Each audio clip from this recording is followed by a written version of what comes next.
Hi, I'm Britton LaRue, and this is Moon to Moon. Moon to Moon is a space to consider, celebrate, and share the ways we come home to ourselves, anchor through change, and uncover our power. 1 month, one phase, one loving step at a time.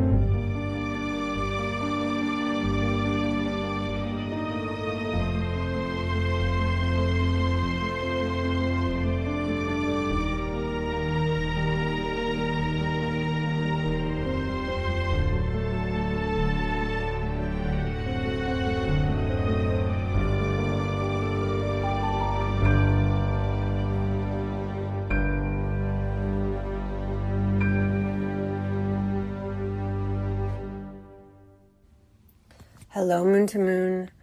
It's Britton, and I've got another episode for you in my new series, Unshaming the Houses.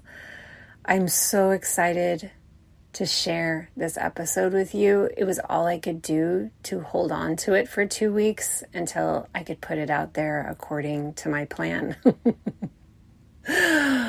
This one is so juicy.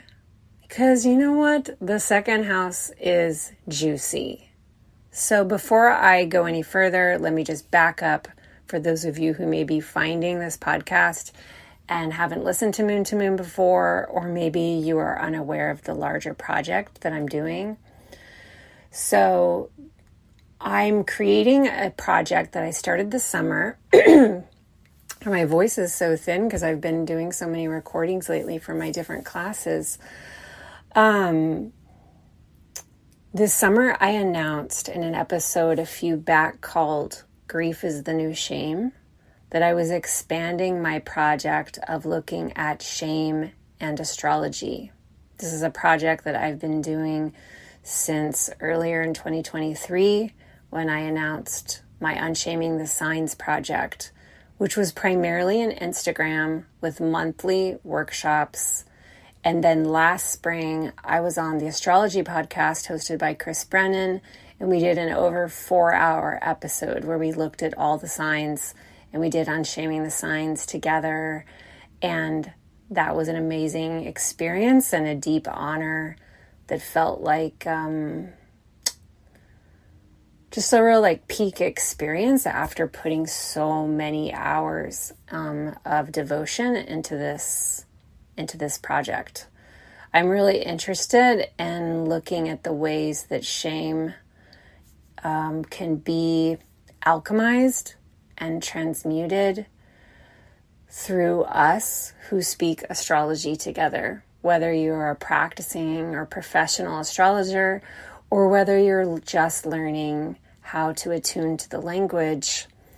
I feel deeply. Now I know from spending a lot of time on the topic of shame with a lot of different humans that astrology it's a real magic maker, a real weaver of new realities that can support us in loving ourselves more and having compassion for what a weird deal it is to be humans on this planet. However, as you'll find through all of these different conversations I'm having now in the Unshaming the Houses series, where I'm inviting a different guest astrologer to come on to talk about each house, astrology can contribute to shame. Astrology can be spoken in ways that shame. And so to be in the project of Unshaming the Signs and be inside the project of Unshaming the Houses, we also have to look at astrology and think about accountability with the language and in our own relationship with the language and how we wield it in the world. So super powerful and just really fun for me to open this up with other astrologers whose work I've long admired. So episode 1, first house, was with Jeff Hinshaw of Cosmic Cousins, whose podcast was really important to me when I was first starting out. Really important to me. I didn't miss an episode. And Jeff and I started to get to know each other 2021. We did a podcast exchange then. That was a real dream experience for me. And we've become friends. I adore Jeff, and I've loved hearing from people who appreciated that episode deeply. So now I'm bringing you the astrologer Sabrina Monarch, who has been on Moon to Moon before. Sabrina is, that episode was called Pluto and the Nodes. It wasn't really that long ago, actually. It was maybe March, April, February. It was in 2024.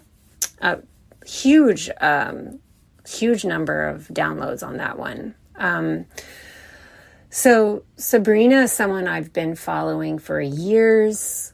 Her Instagram feed is one of my favorites for astrology. She's just such a wordsmith. And like, I don't know that I've ever heard Sabrina as brilliantly as I got to receive Sabrina's wisdom across from her in Zoom when we recorded Unshaming the Second House. Let me share with you Sabrina's bio. Sabrina Monarch is an evolutionary astrologer, counselor, coach, and author novelist. She gained an unconventional education in creative writing by discovering an online writing community at age 12 and gaining dozens of mentors across the globe who would help her learn how to write for the next several years. She developed an interest in astrology at a young age as well, and took her craft deeper in her early 20s at the same time that her psychic abilities were noticeably coming online.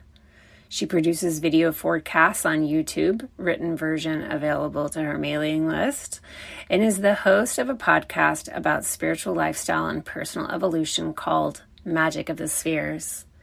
She teaches astrology online, including an all-levels Evolutionary Astrology Intensive and advanced alumni courses. Sabrina is widely appreciated for her poetic voice and capacity to name subtle, abstract undercurrents of a particular astrological moment. She has an MA in Philosophy, Cosmology, and Consciousness from the California Institute of Integral Studies and currently resides on the magical island of Crete. Thank you, Sabrina. Wow. Thank you. Sabrina just showed up ready to blow us away. Melting my face off. So before I bring us in there, I want to make sure everyone knows that I am currently promoting my fall course, Moon to Moon, named after this podcast. I've been teaching lunar transmissions, skill sets, and deep guidance since 2019 is when I first put together my previous lunar class called Soft Strength. Soft Strength I composted. I'm hearing refrequencied. Is that a thing? Soft Strength was completely gorgeous and like absolutely perfect for what it was. But as I grew, I wanted it to have a different vibe, a different aesthetic. I wanted it to be more autumnal and less summer, whatever the equivalent of autumn, summer, autumnal, summeral, whatever that is. And I wanted to expand it because one of the biggest comments I got from Soft Strength is, I just wish there was a part 2. So Moon to Moon is 12 weeks across 3 lunar cycles. It weaves together teachings on intuition, on inner child healing and emotional reparenting, how to be past, present, future, multidimensional beings living the mystery path, how to reweave our relationship to daily habits and to time, to become cyclical bodies. And there's just so much in there. I'm inviting you, if you're at all intrigued, to go to the course page, which has a lot. It's a beautiful course page. I'm very proud of it. And I will have the link in the show notes. So if you feel drawn to Moon this fall, we begin the week, first week of September with the new moon in Virgo, and I would love to see you inside. All right. I now give you Unshaming the Second House.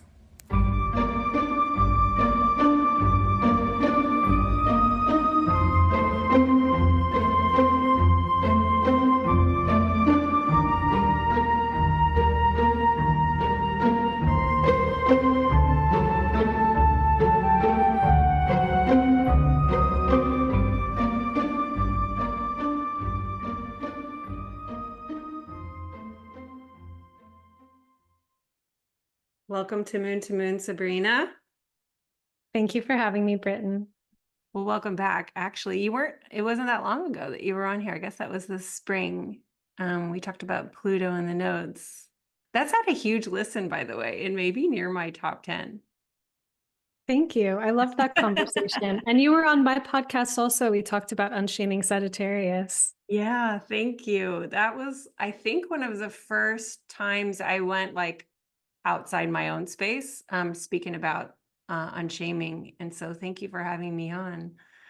Yeah, I reached out to you right away when I knew I was going to do this Unshaming the Houses project, in part because you resonated so much, I feel like, with what I was doing with Unshaming the Signs early on. And I really appreciated your cheerleading. Oh yeah. And I mean, for the listeners, it's this thing with your posts where they just were hitting, like it's like you have Eros asteroid stuff going on, because what you're writing is this transmission that's really striking. And so I felt like you were just kind of getting in there to the kind of like swamplands and like the ick and the cringe and like what people don't want to talk about, but you were making it sexy, really. So yeah. Thank you. Which isn't that the cure? Isn't that the cure to shame? It's very like existential kink. Exactly. I love that book. Yeah, I feel it helps me. Like I was about to say erotify, but I think that's not a word. But erotify, like the painful. Eroticize, yeah. We'll just use the proper, yeah. I do like making up words.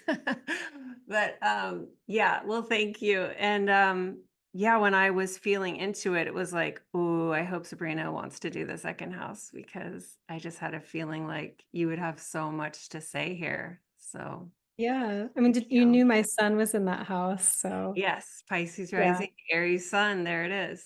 Yeah. So yeah, why don't we begin? I would love to hear how you invite like your students, your clients, yourself into feeling into the realm of life, the realm of humaning that is second house. And like our goal today is just to notice, speak, be with ways in which shame can pop up in all of those departments that the second house signifies. Like, why did I just get turned on? Okay, so the second house. So great. Yeah. I thought about it from an evolutionary perspective for the longest time. And I recently folded in Hellenistic, which I think potentiated and like added a lot of depth to this house. But from the evolutionary perspective, it starts out with survival, basic needs, the body, money, like personal money and assets, and self-worth, and how all of those things are connected.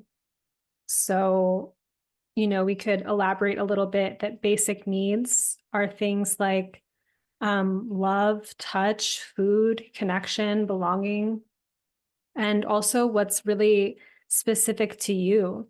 Like, what do you actually need as relevant to your soul's evolutionary journey on this planet, right? Where it's like, one person's basic need could have been like a lot of athletic experiences as a child because they had like an athletic current in them as a soul, and they would have needed that training. They would have needed those coaches.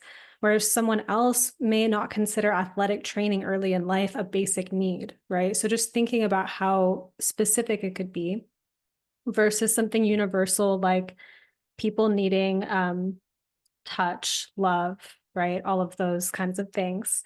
Um, and then, survival and money, it's like how you interface with the marketplace, how you interface with the ecosystem. It's you, but it's like, how do you belong economically?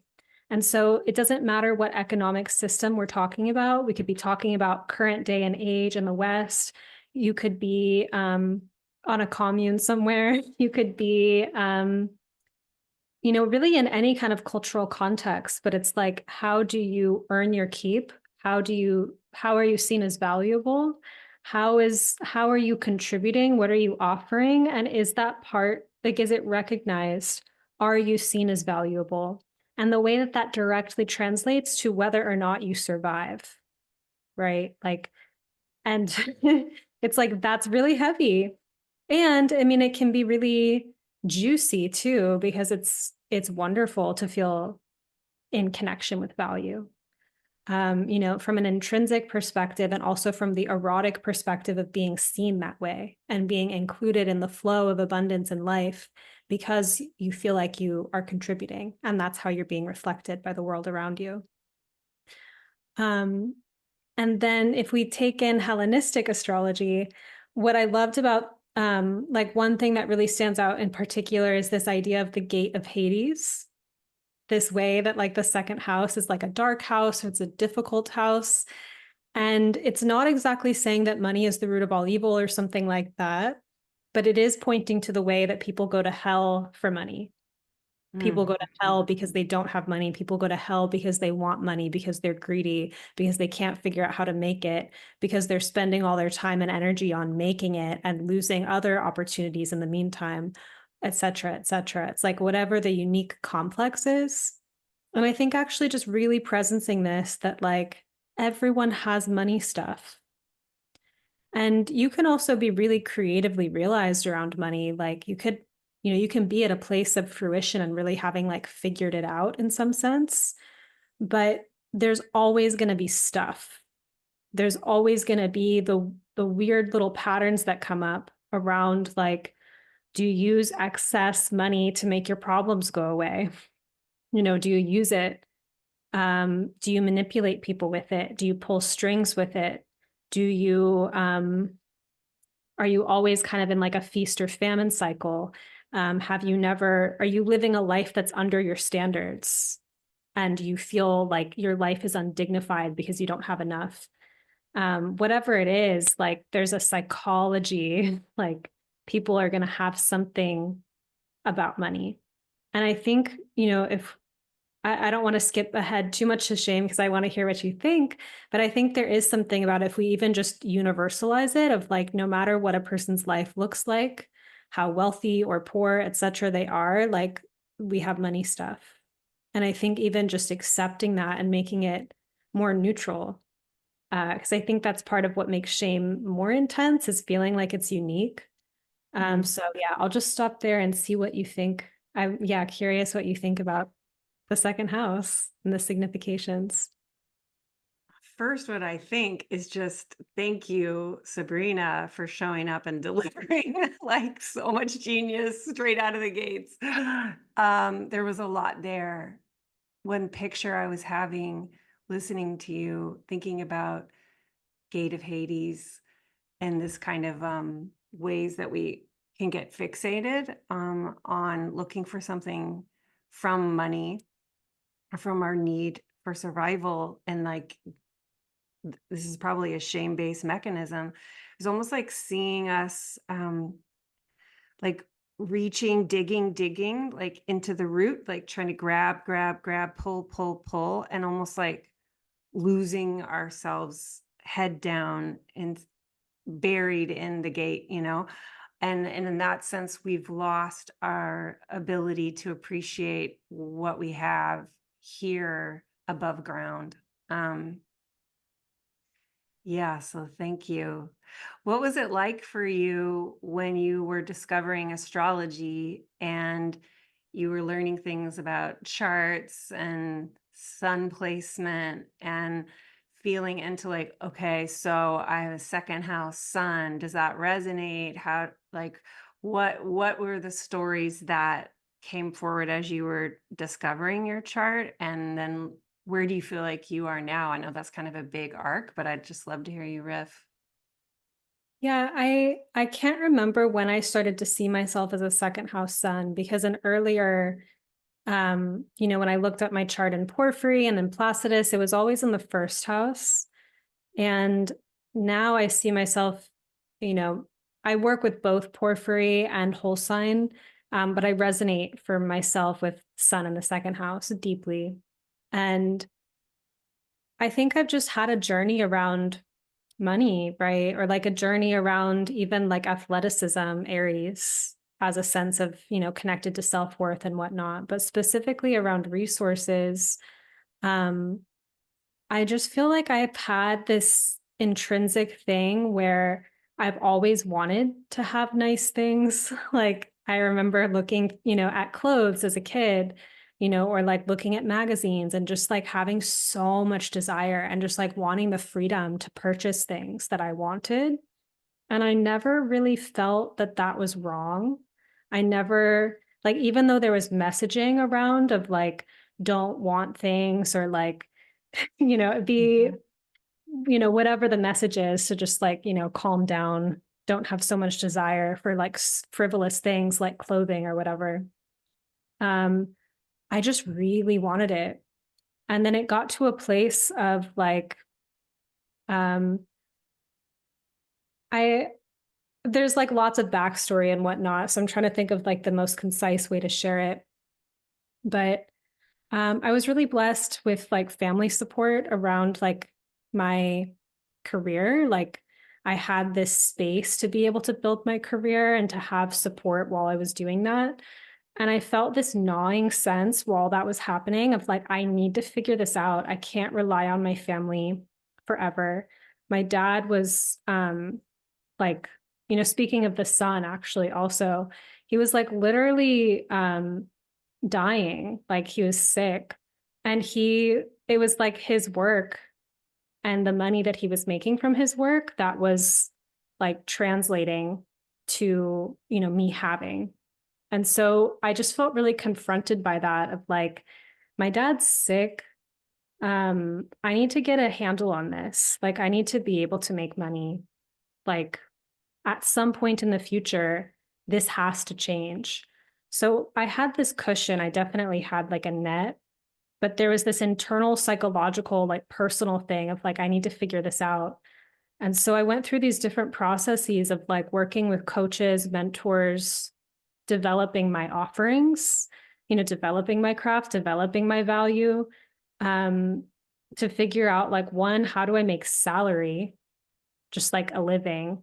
Then how do I make six figures? Like, how do I like, so I would have this like hunger really, which I think is just a sun in Aries in the second house.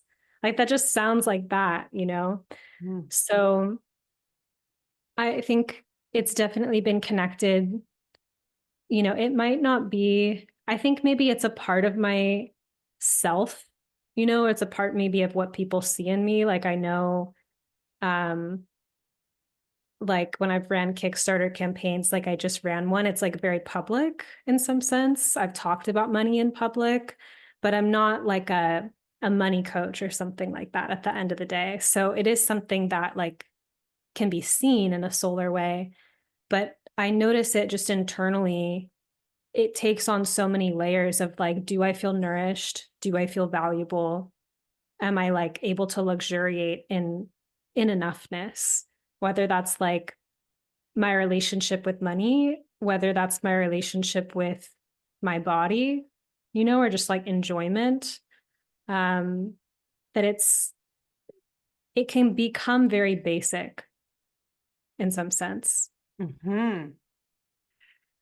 Yeah, I'm thinking about how you and I both have suns in houses on either side of the first house and the ascendant, and how from a Hellenistic perspective, but maybe also an evolutionary perspective, I'm not sure.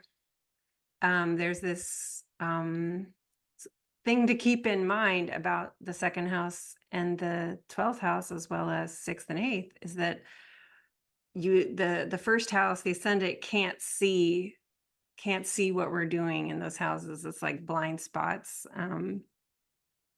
And I feel like for me, opening my conscious awareness to whatever's needs to happen for myself in the 12th house, and maybe for you at the second, like you kind of have to consciously be there with yourself. It's not as natural.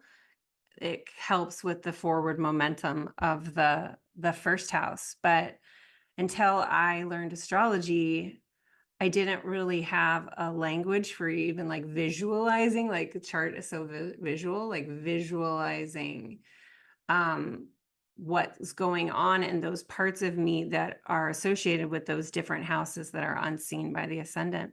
And then when you have the whatever placements you have in those houses, it's hard to know yourself there unless you spend time there. And so it's like Yeah, really helpful to do that, you know?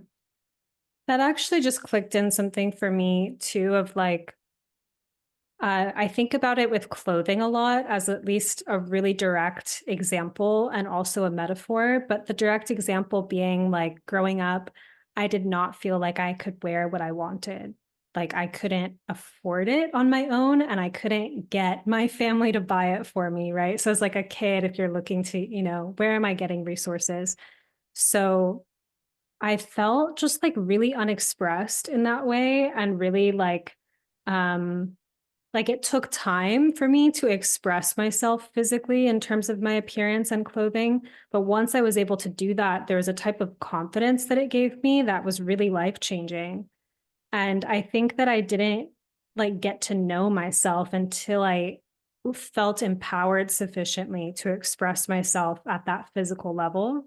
Mm-hmm. So that just really clicked in with what you said about these dark houses, because the messaging when that was happening too as a kid was like, it's about who you are, it's about your personality. But I like really felt this strong, I always feel this strong thing that when I'm like well dressed, it changes how I feel. I care about it now the least I ever have. I like literally own like a handful of clothing items at this moment because I moved to Greece and packed everything in my life in like 2 suitcases and whatnot. Um, but there was something about it that really was essential about developing something that wasn't easy for me to see right away. It wasn't just there immediately. Mm-hmm. Yeah, and that's kind of that second house, like what's in the suitcase, or like what possessions matter to you the most. And if you're going to move to Greece, like what do you bring with you? And so maybe it's not as many things, but it's like the essential pieces for expressing who you are through your clothes. Yeah. I have Chiron in the second house, so it's definitely like And what sign? Taurus? Taurus. Hmm. So I do see it as an area of like um when you use the word belonging earlier, like I can't remember the phrasing, but it was like belonging to your own resources, or belonging to your capacity to resource yourself. Is that maybe how you felt that she said it? I was talking about like being part of the economic market, whether or Mm-hmm. not it's like what we think of as current economics, or if it's like whatever the value exchange system is and whether you belong inside of it. Mm-hmm. And I do think we have to bring ourselves into it authentically. Gosh. Yeah, when you were saying that, I was having full body chills of just like, whoa, for myself. because I felt like I grew up with such distinct and contradictory value systems around money and livelihood that I sort of felt that I didn't belong to any of them, and I didn't know where to place myself in anything. And I would say that like from the shame perspective, one of the major consequences of shame is lack of self-trust. Like when I tune into second house shame for myself, what it sounds like is I can't trust myself to take care of myself. Like I can't trust myself to provide for myself. I can't trust myself to sustain resources in a way that will be reliable and beautiful and will feel good to my body. But that's pretty much been like the core of my healing in like the last 7 years is moving from like on a dial of 0 to 100, like very low percent trust that I could have any ability to take care of myself, to now like maybe in the 70s, 80s. There's still those parts of me that are like, find someone to take care of you, find some way to like get someone else to figure this out, you know, where I just like don't want to Yeah. hold the responsibility. Well, what helped you get to that 70%? I think dogged commitment to staying with the passion rather than collapsing under the fear. And I kind of had to, with my divorce, it was like, now's the time. We're going to do that. This is what we're going to do. Stay with the passion and letting the thing that I wanted to provide, right? Like what I started to provide the ecosystem, like I fell into what felt right for me to give and be resourced from giving. And it just sort of fed itself through evidence. But at the beginning, there's no evidence, you know? Yeah, I think this is brilliant because providing what you want to provide, like sharing with the world what you really actually want to contribute, is really like, just to bring back the Eros, like it's really erotic. It's so Mm-hmm. vulnerable. It's actually touching the thing, you know, because like you can provide something that doesn't matter to you and it may not feel as good, but also if you're rejected or it doesn't work out, at least it wasn't that really core essential thing, right? So to just go for it, share the core true authentic thing, it's like actually really high sensation, I think. I think it puts things in a different perspective because the second house isn't just about making money.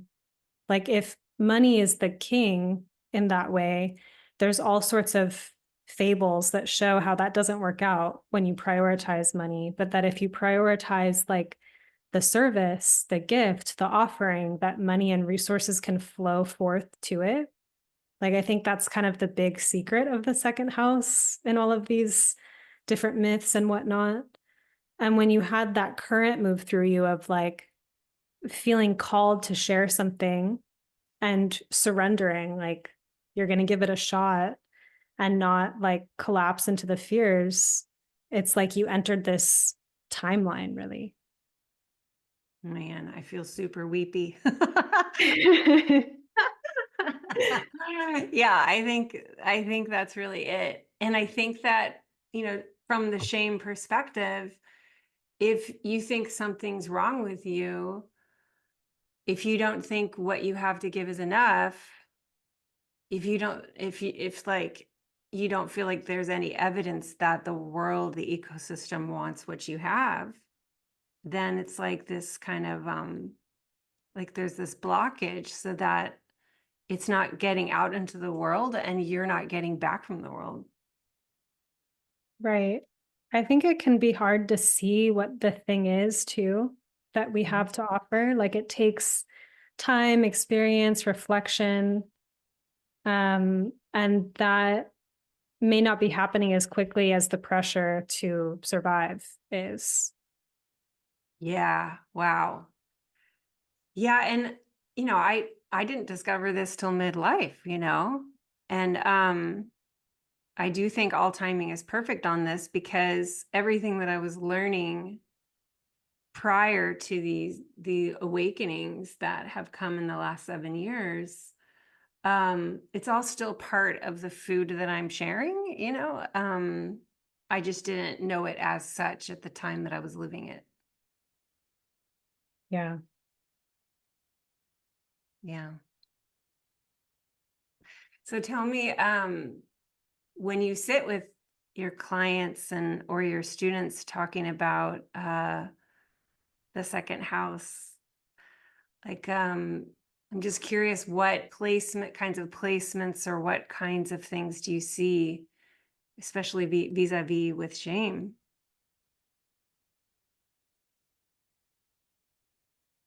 I'm trying to think, because from the perspective that I orient to at the second house, I think something that I notice is the difference between people kind of being sober, we could say, about their financial reality, or people being in a state emotionally about financial things. What's going on, like, to what kind of complexes is a person in with money? Are people making this kind of trade where we live in a reality where you can go into debt, you can get credit cards or whatever, like you can loan, take a loan from someone personally or whatever. So there's these moments in life where we're going to get a call to go to school. People take out loans for school all the time, but it could also be like a program. It could be a big life experience. It could be a travel. I think what I'm looking for is, like, do people feel like they can jump and like say yes to the call?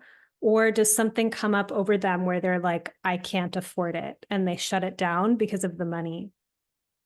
That's something that I pay attention to, because often when people have that pattern where they like really just clamp down and are like, no, I can't do it, I don't have the resources. Sometimes there's something going on in the second house, like Pluto in the second or something like that. And I think that when people have that pattern, it's playing out in a lot of different ways in their life, right? Or is it something about like how they deal with reception, right? Where if someone's, um, you give energy to a person, like you're complimenting them, or you want to just like share something with them, and you feel them kind of cringe or like curdle at the impact. And if that person is also actively trying to have more in their life or not. So I think there's these energetics that I see at play when it comes to the second house. And shame, I think, maybe circles it in indirect ways, because I don't think people always fully see these patterns so clearly. Like, it could just be like, I think sometimes people really believe they can't afford certain things, right? Or they haven't thought about it all the way through, of like, that they're making a value decision, that actually they say they can't afford something, but they're going out and spending money on cocktails or whatever, instead of, it's like recognizing that there are choices being made. And I think that the how shame comes up around the second house, it could be like just being upset about the state of our life in some way. Like, this is what I'm seeing around me. This is the reflection that I have of how valuable or not valuable I am.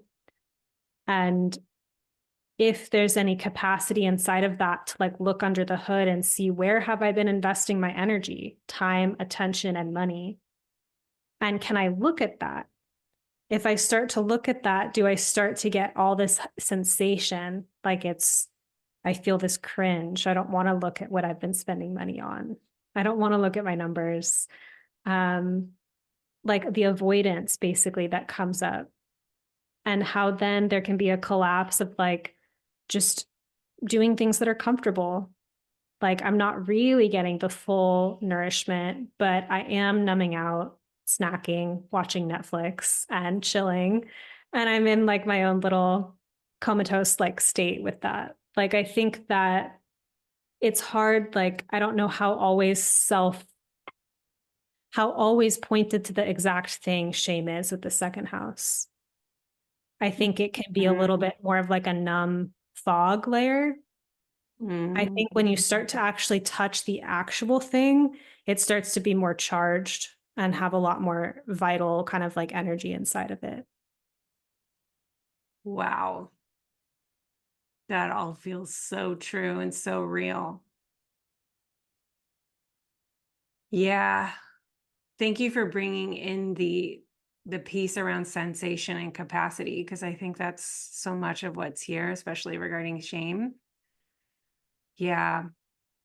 I was reflecting recently about how high sensation the present moment is, and how high sensation looking at what is, and like you're saying, being able to sit with data, like being able to sit with like, what do I have currently, and like what does the evidence of like the analytics say about the flow of money or the flow of customers, or the analytics of providership. Right? Like being able to sit with that can be so high sensation, because then you're sitting with actual evidence of possible failure.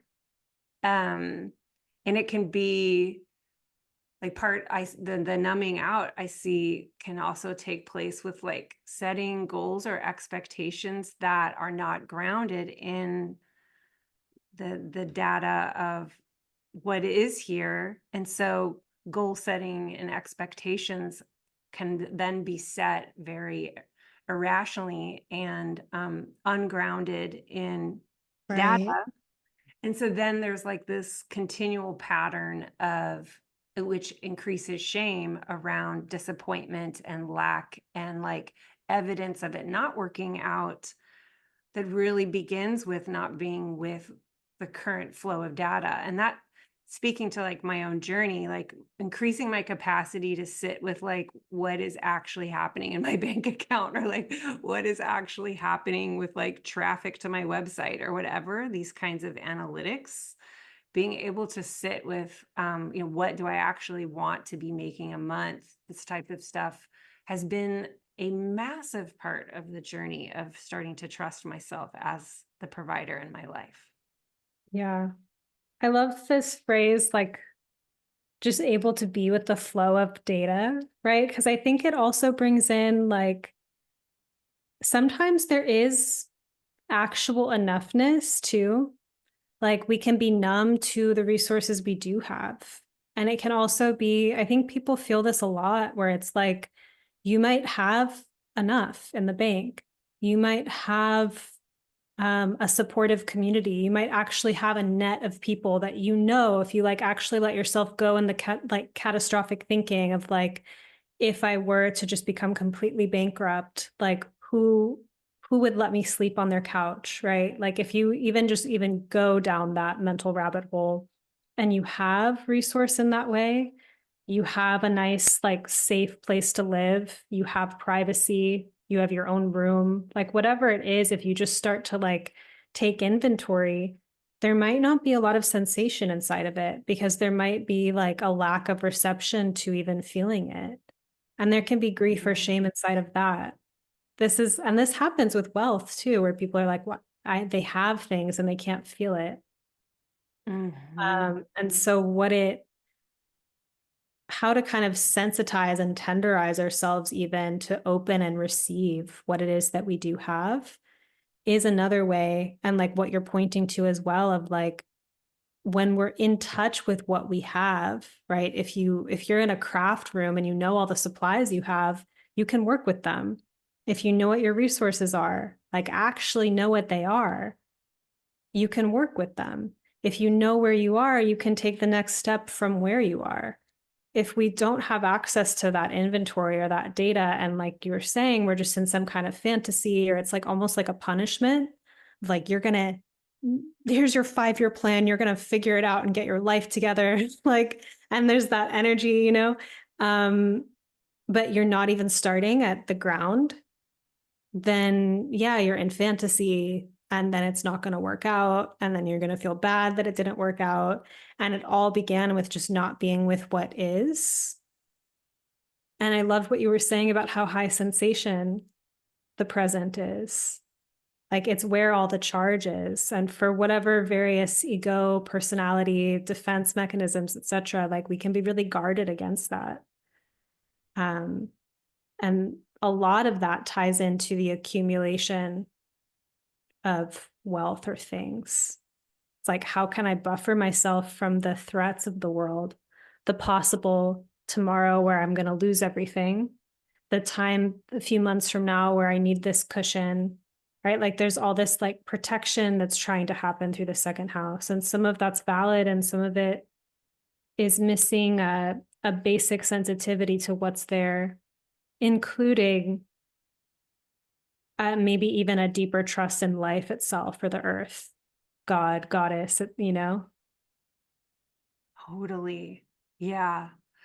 I think that recently I was thinking about the phrase grief is the new shame, because I've been in a lot of grief this summer, and just reflecting on how grief is underneath shame. It feels like to me is like the actual scariest thing underneath it is that like the world is not what we thought it was, or that the world proved to be unable to really see us. So what I'm going to say then about grief here is sometimes I've noticed with myself that I can almost be afraid to bring in, because I'm afraid of it then leaving me at some point. Right. Yeah, afraid to have, yeah. And so it's like increasing my capacity to trust that things leaving, people leaving, experiences leaving are part of what we're doing here. So let's go ahead and bring it in. I feel like that piece has been huge for me. I love that you bring that in, because I think the second house actually really loves to accrue and to accumulate. It's more eighth house, or it's more like the Taurus Scorpio thing, to include that dynamic of also like letting go, ending, accepting the life cycle of things. And I think this is really like a recognizable sensation for people of like trying to hold on, right, to like a relationship past a point where it's just not working out, even if you're trying to like revive it, or a career path, or like a part, something that you're doing in your work that isn't really working anymore. But there's like this gripping onto what you think it affords you, the security of it. Same with like relationships too, like getting fixated on a particular person. And it's one thing to actually be really devoted and to like have like a mutual channel of devotion and a mutual tending of relationship. But yeah, I think even just this, like, back to the basic needs of the second house, the hunger of what it is that we want, it can be so scary to open up to the desire itself, the hunger, to be able to hold the sensation of it, to actually really feel it, and then to hold the whole life cycle of it, the actual having and the ultimate letting go, which is always part of the life cycle here, because we're born and we die. Like, everything in this life comes and goes. So if you're going to play the game, if you're going to say yes to it, if you're going to open to life, you also have to open to death. And there's, yeah, maybe a lot that the second house tries to do to defend against that, like trying to live forever, almost, but in a way that's like, it becomes stingy, like it's making me think of like very artificial measures to prolong one's life in like a semi, like, not even fully there state, like hooked up to things, like, and just like that kind of extreme of trying to hold on to life havingness. Mm-hmm. Yeah, whoa. Um, yeah, I'm feeling into if you think about the second house as possessions, I was reflecting on there's a Swedish cultural tradition called death cleaning, which is like removing as you age, removing things out so that your loved ones are not going to have to figure out what to do with all your stuff. Which on the one hand can feel eighth house, right? But if you're the one doing the removal of your own things so that they don't become eighth house accumulation for other people, in a way we can see that as like a counter to the picture of the second house as all about accumulating and bringing in more. Is it exactly that it's the whole life cycle, and It's that's why it's like interesting too. go ahead. Mm-hmm. It's like a form of providing value. It's like actually like recognizing like, how can I not be in excess? Because I think this could even be a metaphor for people that like work on themselves. They like prune parts of themselves, or they are able to let go of certain patterns or ego attachments that literally make them burdensome to be around, right? Where it's like if people are around you in close quarters, they're inheriting your bullshit essentially. And if you work on that, they don't have to inherit as much of it. I never thought about that as a second house thing. Mm-hmm. But it's like, yeah. And everyone, everyone has their stuff. No one's perfect. But I think there is a way that people that are especially recalcitrant in their ego structures, especially stubborn, are holding way more than they need to, Mm-hmm. that other people deal with. Yeah. One of the consequences of shame is like feeling like you don't have permission to set certain boundaries for yourself, or like you don't have the permission to just do something. And I do see with certain family members, and maybe even sometimes myself, this kind of like hoarding tendency is kind of related to an inability to say no, I don't need to have this anymore, which can be, I think, tied to shame that like we're bad people if we don't hold on to the evidence of every memory of all time. It's like just a fear of death, and doing something wrong. Like a good mother keeps, every piece of art her kid ever makes or whatever, and then is like, here you go. I mean, how helpful really is that? I confront these types of things with my own, giving myself permission to be someone who throws things away, because in my family, like it's considered a negative thing to like you don't care if you throw things away. Interesting. Yeah. Yeah. No, I think that brings in how much shame is also a social construct. Because I was thinking about this for this conversation that, um, if we look at things from like a sensation perspective and also just the facts, right? Like what are the actual facts of what's happening, of like, oh, I'm throwing away this birthday card that someone gave me. That's a fact. The mental judgment put on top of it can have cultural like things inside of it, where like, what does it mean? What's the judgment value assessment that you threw away a birthday card?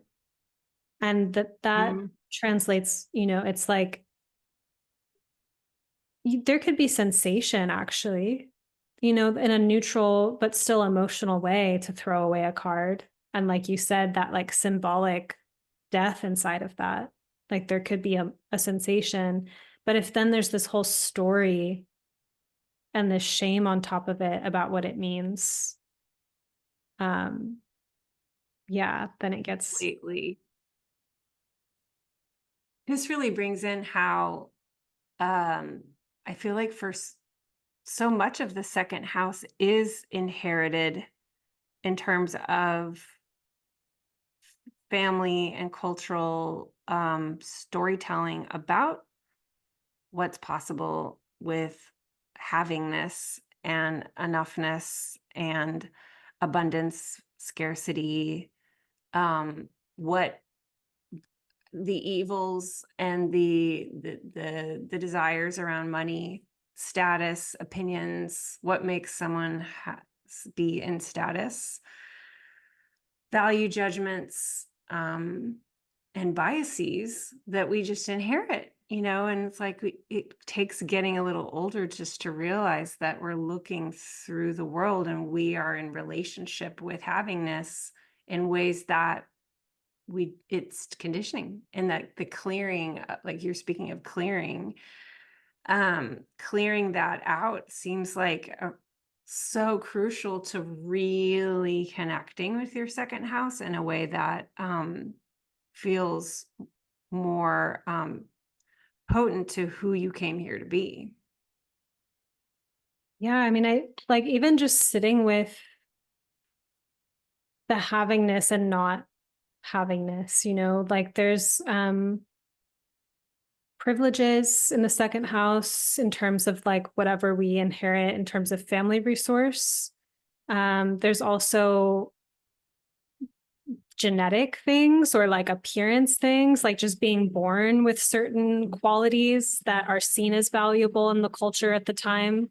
And this can be culturally dependent, you know, like body types that are rewarded, you know, whether that's like a natural body type or a body type that a person worked for. It's like there's all these different forms of social capital that come from what we have.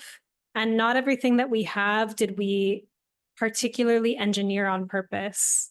Some of them we do, some of them were just kind of handed. And I think even just sitting with like how we work with what we have, what we've been given, and also how we accrue value in the places that we actually do it on purpose. Like all of that, I think, is pretty high sensation. And what is it like to move through the world with an approval of like, this is what I have, this is my vehicle, this is who I am, instead of trying to disavow ourselves from it, you know. And it's one thing to like figure out how to share, how to be in connection. But anything that we kind of have, it's like, well, then what are you doing with it in the world? And that can be like in a money sense. It's like, if you have a lot of money, are you just like spilling it everywhere because you can't hold the fact that you have it, you know? Or it's just like, yeah, I have to get rid of it. Or like, if you have a calling or a talent, are you trying to not answer that call? Or are you trying to be extra special because you have it and get everyone to like look at you and validate it? It's like, how can we just be with what we are and what we have in the most like connected, sober way? And it's almost like shame can become an intoxicant in the dynamic, because it spins this story that something we are, something we have, like should be a different way, or that it's bad. And it's like, what's the sensation? Is there just a lot of discomfort? Does something need to change? But like, what's the reality? What's the thing that's wanting to emerge inside of being a temporary steward for whatever it is that we have in a given moment? Mm-hmm. Yeah, I'm curious. Remind me where I think you have Mars in Pisces. I was wondering, do you feel that looking at the planet that rules the sign in your second house can be like a chart way to kind of open up some of these stories and dynamics? Absolutely. Yeah. My collaborator, I'm going through the houses with my friend Eliza Rude, or Eliza Penelope. And for the second house, yeah, we're working with the house and the lord of the house. But we looked at the second house. Actually, it came to me in a dream, this particular piece, which is very Mars and Pisces. It was like written And I was like texting Eliza to tell her about it in the dream. But it was like Wow. the Lord of your second house is what helps you get out of hell. That was it. And like, you all didn't even come to the workshop. I just gave it to you for free. For free. Wow. So abundant. Gets you out of hell. And how do you like to tell your story around that with your Mars in the first house? Or do It's you like, consider it the first house Mars? Yeah. I do, yeah. It's like living with intuition. Mm. And it's something about like, my vital life force, Mars, is answering to Jupiter if I look at it from like a Hellenistic perspective. So there's something about faith for me and like morale and feeling inspired, and that those things are really important to me, and that I also learned I can't force those things. I can't like manufacture morale in like a inauthentic way. That doesn't work. Like I might actually just have to surrender. I have to pray. Like I often resource prayer, not just prayers of like, please give me what I want, but like prayers around, help me remember, something essential. Like, please, like, help me remember that gratitude. This one I picked up from Daniela Gill. She put it on like a reel and it really touched me. But it was like, help me remember that gratitude is the gateway to ever more of your blessings. Like, help me remember how to be grateful. Help me like really receive. Help me open to your vision. I know I really want this thing. Like, help me surrender to the path and like align my will with yours. Like finding the prayers that actually resource me, and also prayers that personally empower my expression as an individual. First house Mars, because I care about that. I'm like still in Aries and all of that. It's like there's still this personal quality to it. But yeah, those kinds of like really having a vitalized relationship with prayer and like feeling like my actions are a conversation and a co-creation gives me so much life and energy, and does give me intuition to move forward, or to loosen the knots where I'm entangled or stuck or something like that. Mm-hmm. And literally, even when I'm in the hellscape of like just a bad frame of mind, sometimes like just turning on the like Mars and Pisces inspiration, like calling out to source, calling for that connection, I can kind of alchemize that and start to get into a different headspace and start to get aligned and have the intuition and then find my way. So yeah, it works. Yeah. And I resonate with that since my Yeah, I want to hear how my yours. Taurus, my Taurus ruler Venus is in Pisces, 12th house though. But yeah, it feels like usually what it feels like when I feel like I'm going into my Chiron in Taurus is I just want to like hide under a table and like not face the high sensation of exchange in the world, navigating the marketplace, feeling afraid that I'm cut off and that I like don't belong to the ecosystem, that like there's something too weird about me. But I do feel that my connection to the unseen realms is where I can always go back to remember how supported I am, and that there's just like so much love, and it's like we can't even let it all in. There's so much, So you mean kind of like a process where you're personally having shame about something, but you still feel like you must show up for work and be the face of your like business in the world, like that dynamic. Sometimes there can just be a part of me that wants to like run away, Yeah.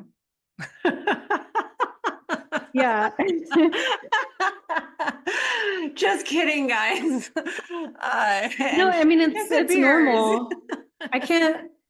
I think it's been it's been a while since I've been on a high enough dose of psychedelics for this to happen. But anytime I'm like really out there on psychedelics, one of my common thoughts is like, I can't believe I'm like a person on the internet that shares ideas and advice. Like, what the fuck?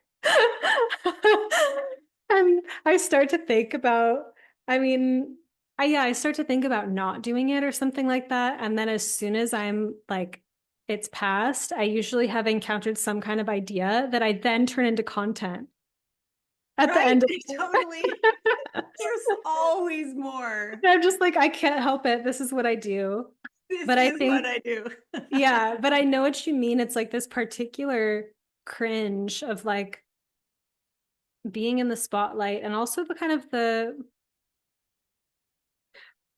it doesn't always have to translate so obviously, but I think when we touch those aspects, like when we're in the down with them, that sometimes it actually does turn into stuff that's really stunning and that like actually hits something and really captivates people. Mhm. But yeah, I'm seeing like the Venus and Pisces part of that too, of just like coming back into this remembrance that you are like sparkly and magical and that you're like this mermaid, you know, that's like in touch with the oceanic depths of magic and is also like standing at the shore, like inviting and beckoning people to come into the magic and just like even holding the sensation of like, oh yeah, I'm doing that on the internet. Like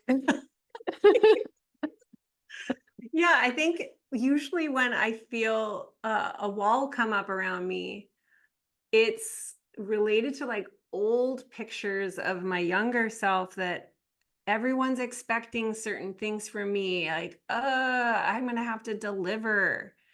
And when I can come back to the Venus and Pisces, the 12th house parts of me, I just feel so bathed in like all of that is total illusion. Like it's not true. These pictures of this expectation that I think people have on me is a younger version of me. And those may have been real, or maybe I was projecting, you know? But the truth is, people really like gnarly weirdness and just kind of like raw shares and unpolished show ups when they come from those really raw places that I do think, like you're saying, sometimes when I get low, it's like a life cycle's happening. And it's that same kind of death process of like maybe an egoic understanding or an inner child's understanding of the world. And then what rises up is like some kind of juicy insight that becomes a Canva tile that makes its way to Instagram.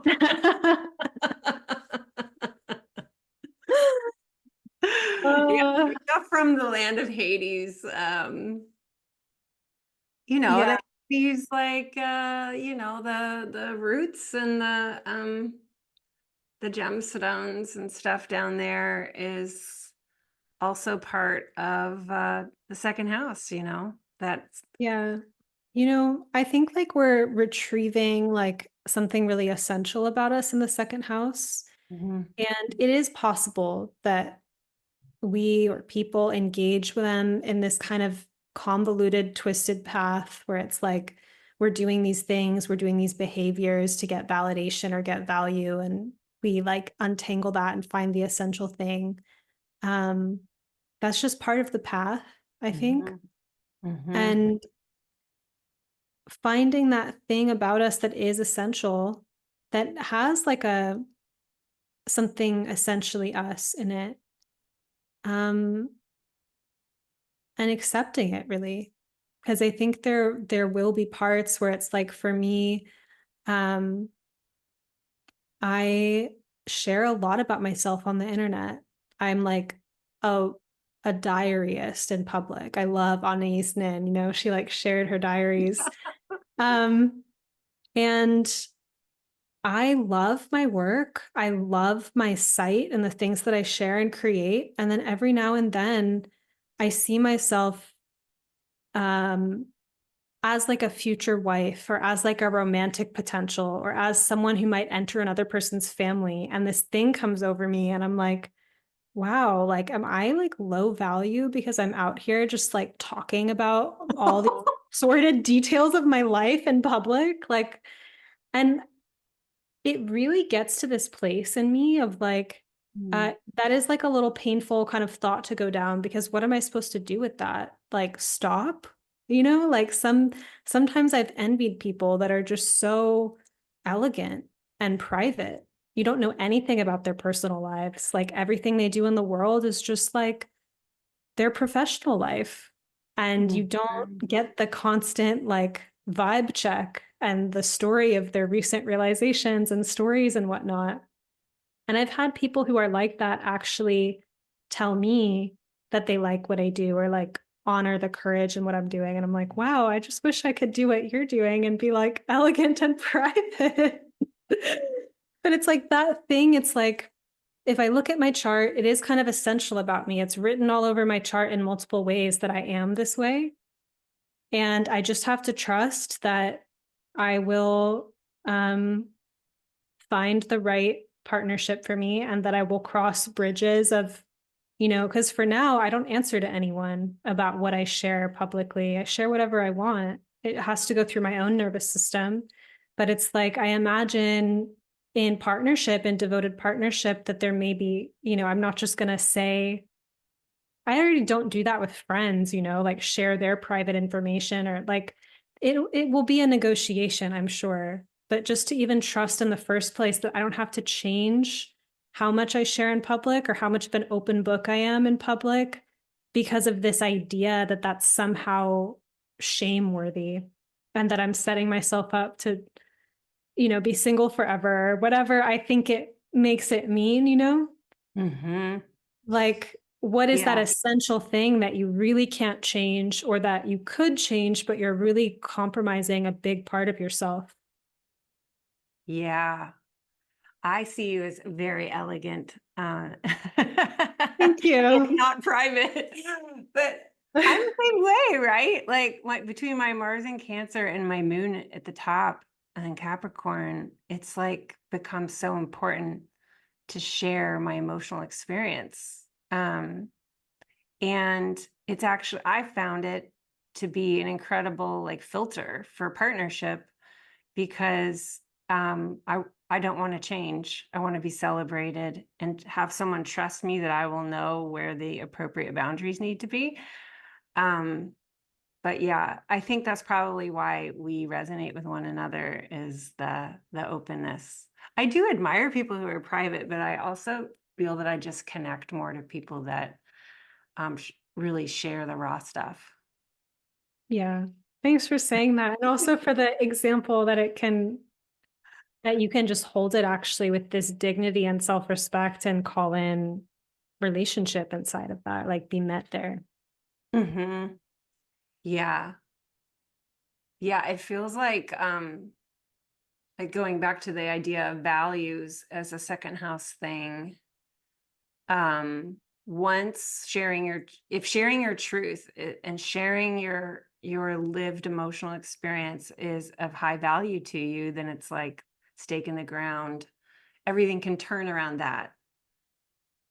That's what makes a value, but they don't change easily. Yeah, they don't change easily, but they do change. And my values have changed over my life.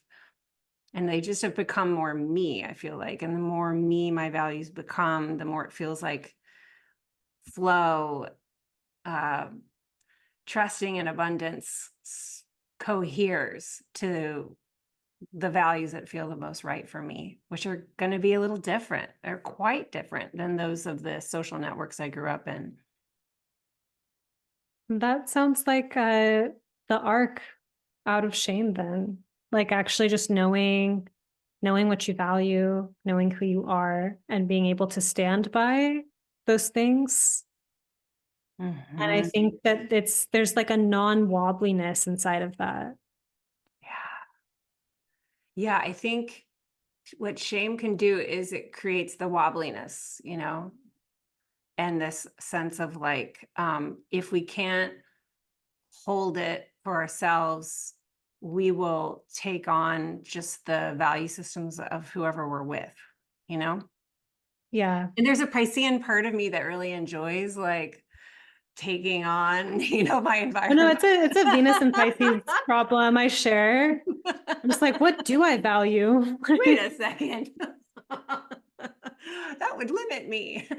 But yeah, as I've gotten older, I've gotten more connected to the fixed signs in ways that I see that they actually create more expansiveness and magic for my mutable parts. Because it's like, I think they feel more free to play when they know like where the edges are. And unshaming, I think, is you're unshaming when you're noticing you're giving yourself more permission than you used to. Like that's a signal that it's happening.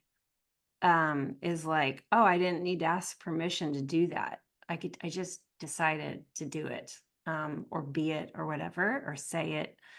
And an Aries keyword that came forward early on with unshaming the signs was audacity, and it ended up being a keyword for the whole project because I think it takes audacity to say like these are my values, even though they're actually maybe not the values of my caregivers, maybe they're not the values of my close friends.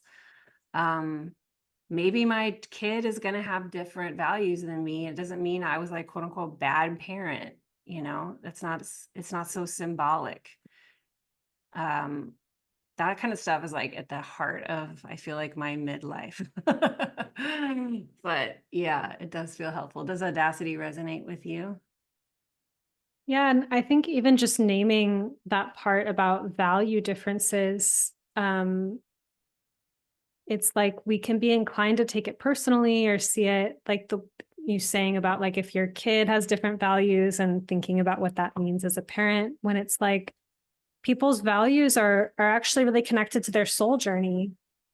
Like the values, it's a way, it's like the air quality of moving through the world as who you inherently are. It's like these mental or just like at least air, like I'm thinking like Libra side of Venus. Like how are you going to relate and move through the world?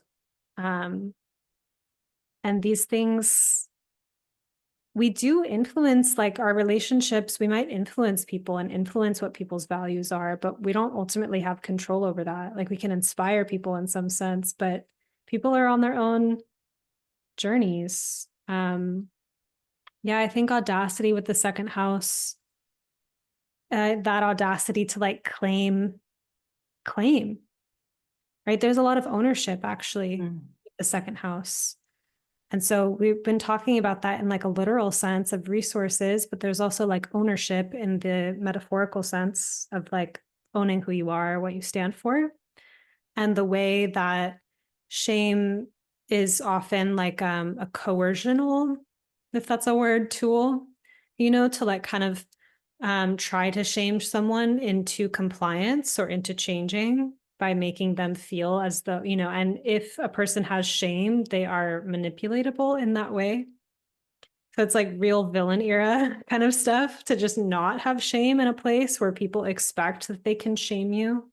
Whoa. And I think that happens with value differences all the time because someone can try to shame you for what it is you stand for and therefore also what you're not standing for.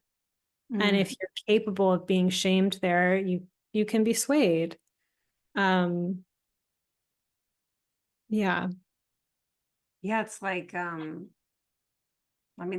just lit up the idea of pricing, and how if you're setting prices and your most urgent concern and value is not to upset anyone or be judged by anyone, it's going to be such an energy loss and exhausting.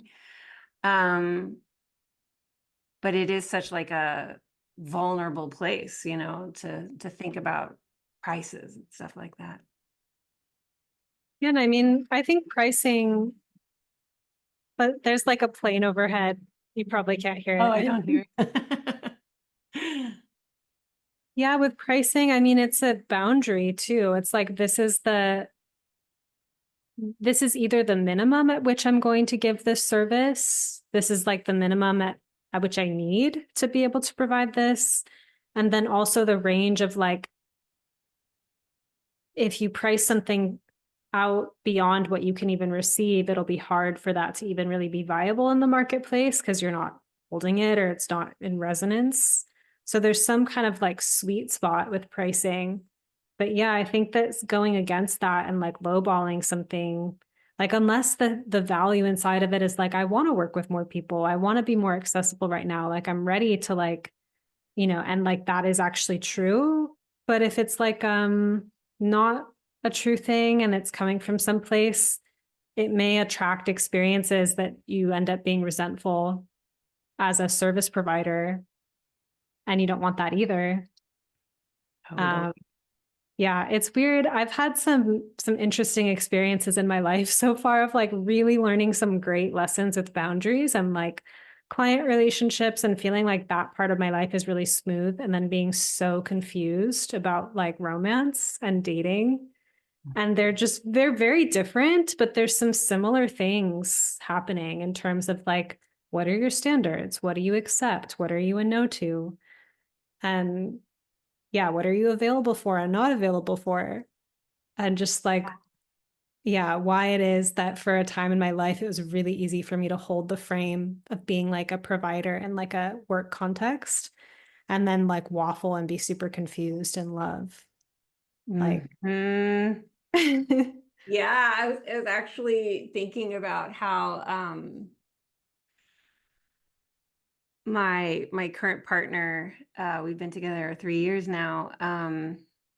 There was this period where it was like a healing exercise for me to call him mine, like you are mine, because there were parts of me that felt like guilty, and it's a hot bad though. person. It's like people want to Like I be just felt like claimed. no, I'm a bad person for taking you away from every other person. And it's like if you want to have that orientation, you can be in an open relationship. But if you really actually want the monogamous partnership, claiming and your mind is like part of the eroticism of it. It's Yeah, wild.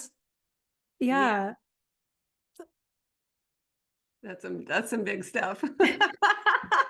It's crazy to me how sometimes the second house stuff, like there's just advancements with Mhm. ownership, with claiming. Like literal example of like I'm claiming this person, you're mine, you're my person, but even just like claiming of a desire, claiming of a hunger, claiming of a preference, claiming of a yearning, and like having an open holding of it instead of being collapsed or like resisting it. Like there's so much power in the ownership aspect of it.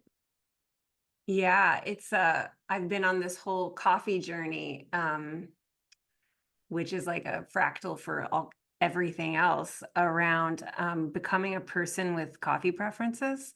I know it sounds small, but like it actually touches everything because symbolically here, previously, I wanted to be someone that could be fine with whatever was put in front of me, Like my goal is to just not be difficult and be able to find something I like with whatever is in front of me. I'll be fine. It's like, I'm fine being the refrain. And my journey with cultivating a palate, like having opinions, down to like really micro things in the brewing process, has made it so that over time my palate has actually shifted, and now maybe one out of every 15 cups of coffee I absolutely love, and most of them are, I'll name like, okay, I like them, and I'm like always just hoping for that really good one. So I've become the person I was afraid of being, but having, like, when I like it and when I know I like it, it's like the best feeling of giving that to myself, of like, this is exactly what I was wanting. Oh, I'm just so happy. And that kind of attitude has started to shift into all kinds of things in my life to become a person of preferences, basically, which will mean there will be times where I'm displeased, which means I may come across as difficult. And then the unshaming piece here is like, maybe I'm coming across to you as difficult. Like, I have preferences, you know? But it's been extraordinary for me because as my desire opens up, more desire shows up. You were speaking about desire. And it's like, oh my gosh, I didn't even know I had so much desire in me. And all the fields of my life, you know, from the most public to the most private. There's just so much desire. I had no idea it even was possible. But it's like I had to begin a process of allowing myself to be a person in relationship with that desire by naming what I don't desire to even start to get access to it, which is fascinating. And I think that's totally a process of unshaming and self-love. Right. Very second house. Like, what do you Mhm. like? What are your preferences? Yeah. And like going from basically like it sounded like nervous system wise, you felt more okay being in the like I'm fine persona, or just like Mhm. all, accept whatever. But that actually there was something more charged and like erotic inside of cultivating a precision about what you want. Mhm. Um, and it's like both of these things have a place because being able to see beyond our preferences and like be with everything and having desires that are specific, it's like both are really important.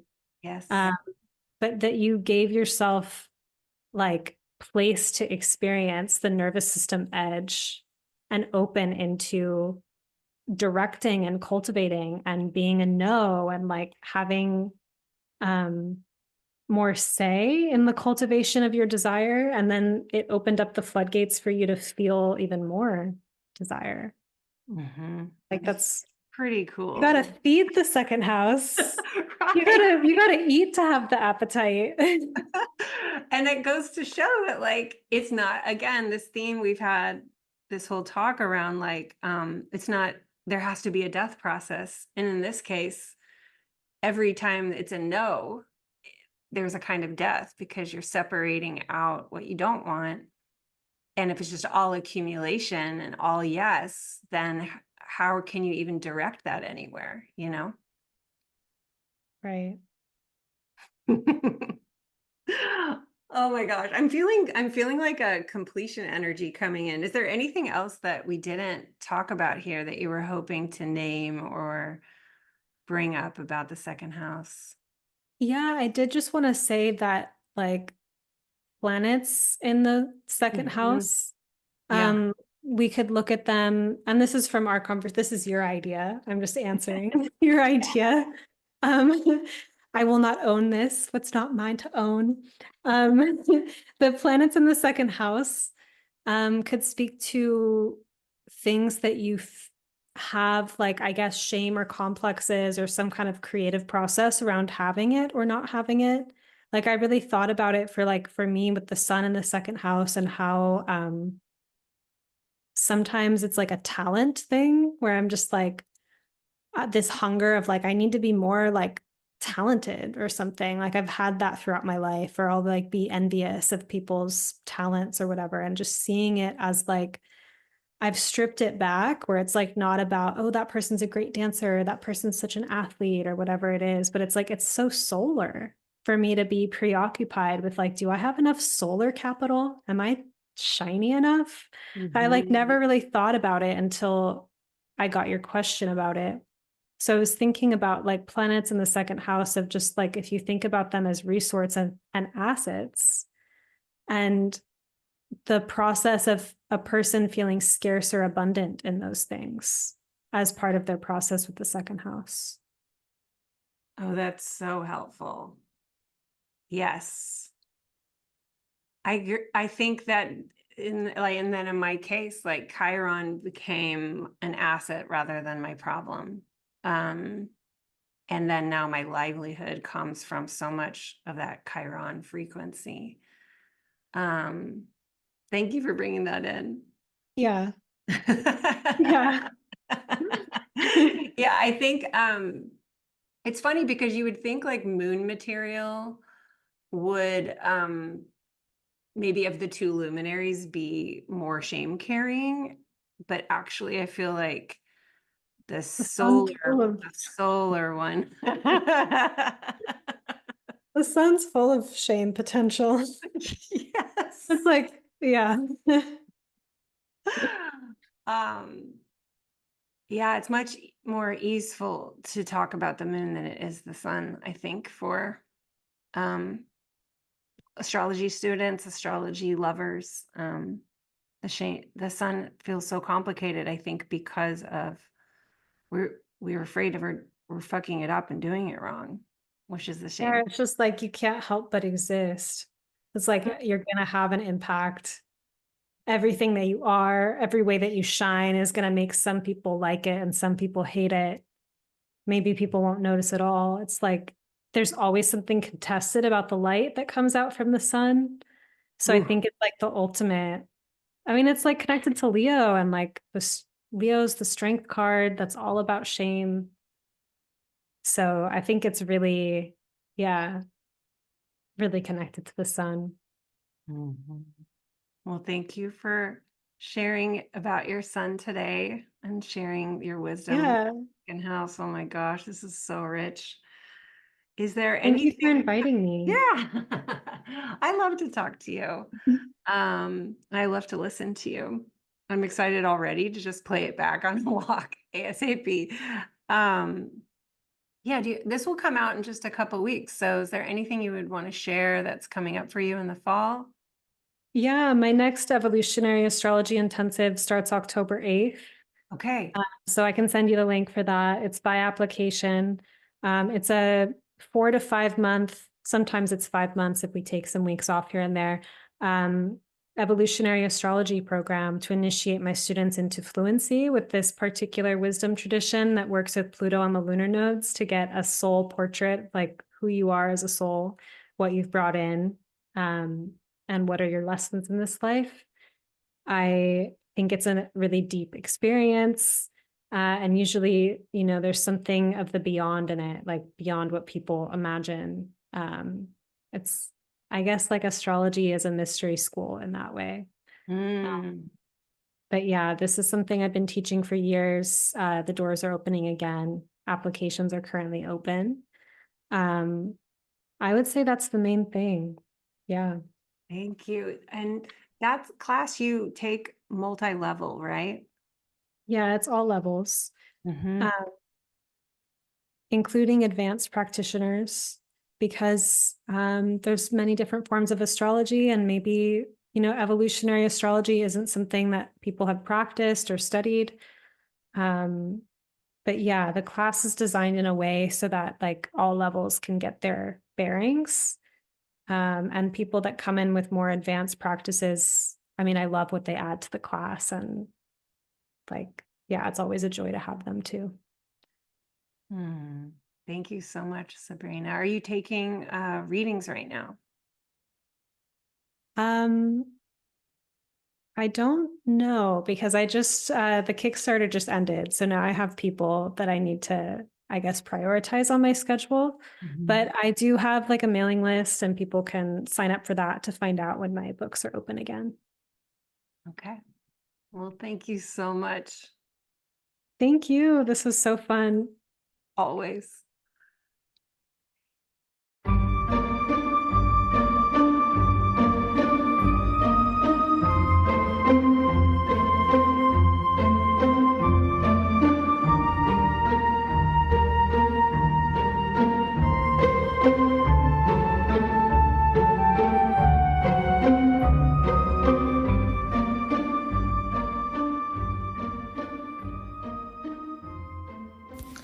Well, well, well. How about that? Sabrina Monarch, a woman so wise, such a wordsmith, Sabrina. Thank you.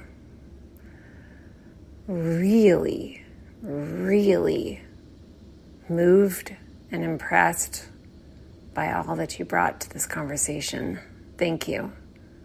For listeners, inviting you to connect with Sabrina, study with Sabrina, receive from Sabrina. Everything that you need will be in the show notes to connect with her and her voice and her genius. And for all of you thinking about joining me in Moon to Moon, I'm welcoming you. Everything that I talk about on this podcast comes from the kinds of teachings and skill sets and practices and invitations that are included in this fall class. I offer it once a year, but sometimes I skip a year. So if you're longing to learn about the moon with me, the moon in astrology, the moon in the tarot, the moon in healing, the moon in reprogramming, the moon in